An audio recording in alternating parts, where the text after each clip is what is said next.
Look, it's Mang.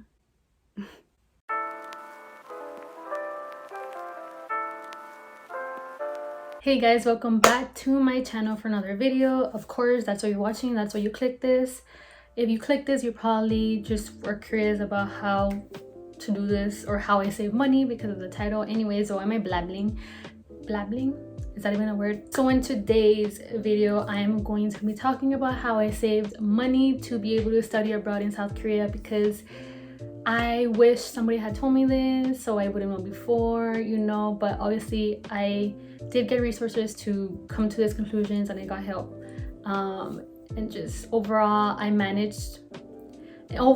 came up with these things, and it's not really that I came up with them, but this is what worked for me and this is how I save money, and I know this is gonna help a lot of you guys.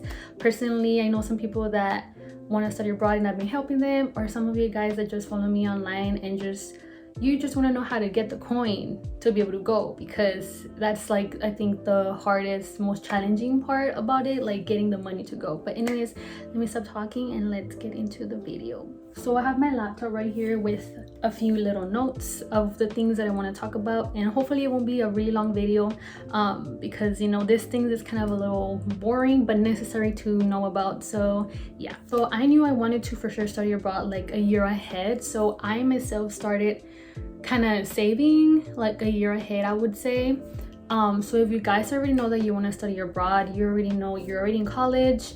If you want to study abroad for like a semester like I did, you can already like plan ahead. You don't have to wait 2 months before. Well, no, you can wait 2 months before, but like you don't have to wait till it's the semester of to save, because I always thought it's better to save up in case I go and then I already have money, because I didn't want to really stress about money that much. And even though I already had a good amount of money saved before the semester I went, it was still stressful. So I can't imagine how it would be barely coming up with all the money the semester of. So one quick tip is, if you can start saving a year ahead, just do it. It might sound like, oh my god, it's a year ahead, like I need money for something else. Yeah, like use your money.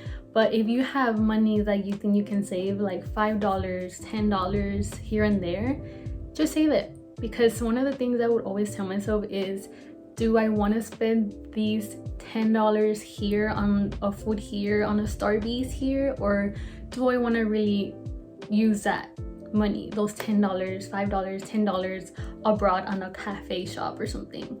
That question helped me so much. So the first thing I have in the list is that I began saving money my parents would give me. So as I said, I started saving a year ahead, and back then I didn't really have a job, so I would just depend on the little money my parents would give me. They don't really give me an allowance like all the time, but every time they would give me like $20 or like $10 for me to like use for whatever. And I made the brave decision to not spend it on anything or on food and just put it into my savings. So I put like a little bag and I started putting money there with just little allowance until I began looking for a job. I think it's really great if you personally like get a part-time job, because your parents are gonna see that you are serious about it, that you want to come up with money on your own, that you're not just gonna depend on your parents to hand you the money, because that's pretty pricey. So I got a part-time job and I began working during the summer, so it was great for me to adjust.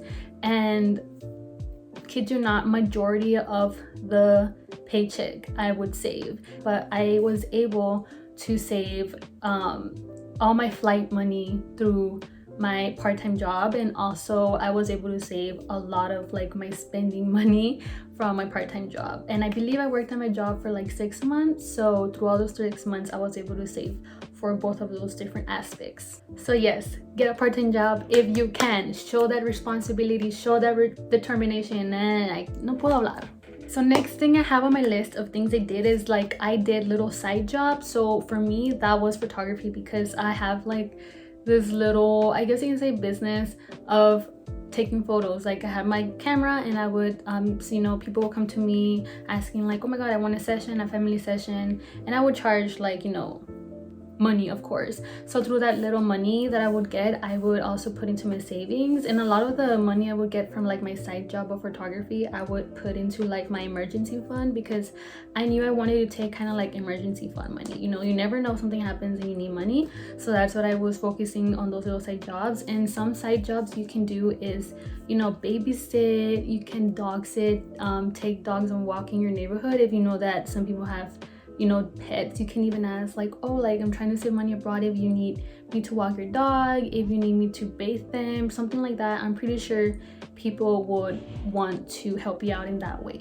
Of course, fundraisers is like, I think the top thing that you just really have to set your mind to and plan and just hope that people want to help. And honestly, I can honestly tell you from experience, people want to help. Like, especially if, you know, it's not really common that everyone goes to study abroad. It's usually seen as something that like, oh my god, like they're gonna study abroad, like people are gonna want to help. If they can be part of the reason why you're going, they want to help. Okay, now that I think about it, I only did one fundraiser, and that fundraiser was focused for me to get the money I needed for my dorm for the whole semester, and I was able to get all of the money I needed for the dorm through that one fundraiser. And this is a fundraiser I've been wanting to talk about on my TikTok. I've been wanting to talk about it here because some people have asked me about it, and so I'm gonna put you guys in. By the way, this was my mom's idea. This fundraiser was her idea, so I just want to say thanks, Mom. Peace, wine, peace to you. Okay. Anyway, so in this fundraiser, it's a little hard to describe. If I find a photo of like the fundraiser I was doing, I'll put it here. If not, just kind of visualize it. But anyways, basically what it is like, it's 100 slots, so you can put like 100 slots in like a page, like, you know, number them 1 to 100, and each slot is worth $20. Not worth, but like each slot is $20. Essentially, it's a raffle in which you pay $20 for a chance to win money. So basically, at the very end, with all those 100 slots with $20 each, you know, it's $2K that you will get.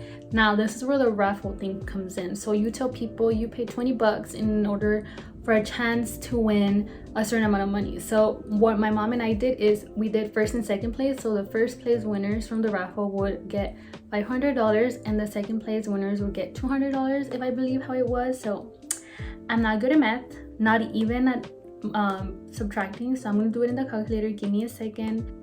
Okay, so at the very end, subtracting those $500 and $200, you will be left with $1.3K.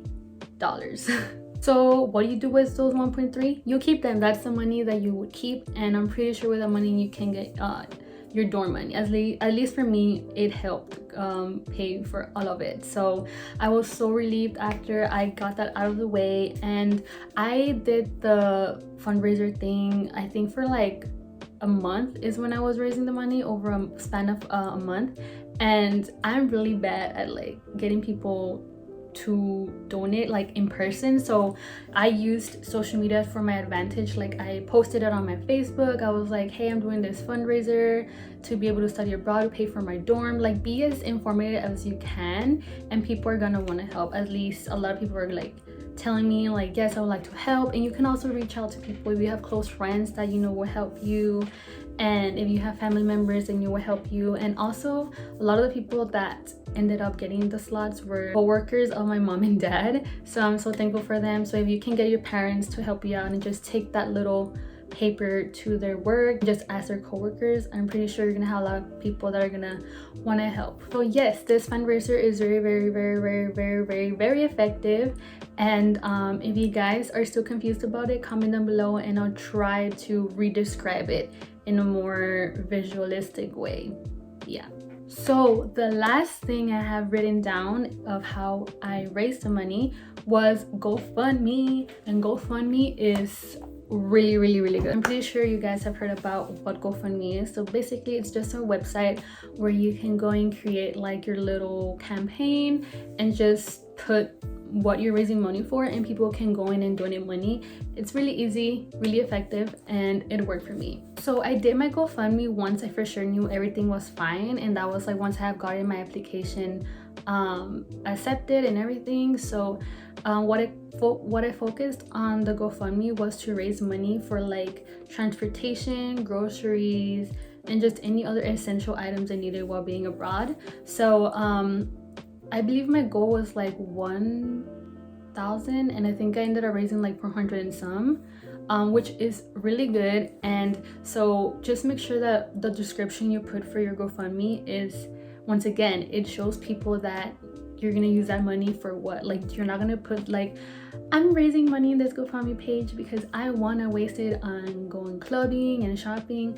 Like, you can say in general, like, I'm gonna use this money, of course, for spending money, but if you can use a GoFundMe specifically like I did for like essential things, then put it down in your description. For example, I put like, I'm going to be studying abroad in Seoul, South Korea, and I'm going to be using this money raised for transportation such as the subway, if I need to ride the bus or the taxi, and for groceries, because you know, obviously you're gonna need some food in your fridge in your dorm, and also for any other things. I also mentioned how, like, you know, body wash, self-care things, just things to survive, para sobrevivir, you know. So yes, just make sure to put a photo of yourself, let people know how you look, and just begin sharing it so much in your social media. Like, I shared it on my Instagram, on my Snapchat, on my Facebook, on my mom's Facebook. I would send the link to my family members and just be like, do you mind sharing it? And I would share it a lot. I think it became annoying like posting it a lot on Facebook and Instagram, but whatever, that reminds people that like, oh yeah, like I should donate. Anyway, so that is all the things I did in order to raise money for me to be able to study abroad. So I hope it was helpful for you guys. I hope it kind of gave you guys a little bit of motivation that it's possible and that you can do it if you just, once again, plan and you actually do it and promote it, and you know, just do all the needed things. So yes, hope you guys enjoyed this video. I will be doing more study abroad related videos because a lot of you guys just, you know, I've been in your position. I know what it was like to stress over wanting to go abroad in the process, and it's really stressful, and I don't think people understand how stressful it is until you're actually in the process. So anyways, I got you. If you guys have any other questions or kind of videos that you want me to do about my, you know, studying abroad, then please leave them in the comments below, and don't forget to give this video a like and subscribe if you haven't. Okay, anyways, bye, adios.